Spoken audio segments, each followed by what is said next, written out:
মুখ লম্বাটে হয়ে যাচ্ছে, দাঁত বের হয়ে আসছে, নাক চাপা দেখাচ্ছে।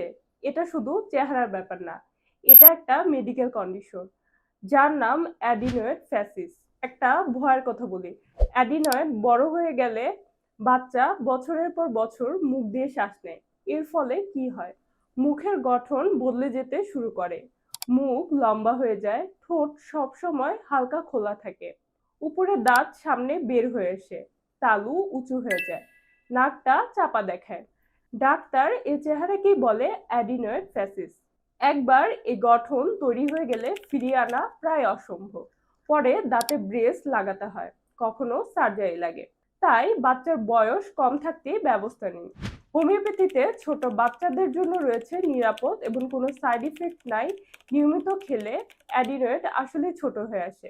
আপনার সন্তানের ভবিষ্যতের চেহারা আজকের সিদ্ধান্তের উপর নির্ভর করে।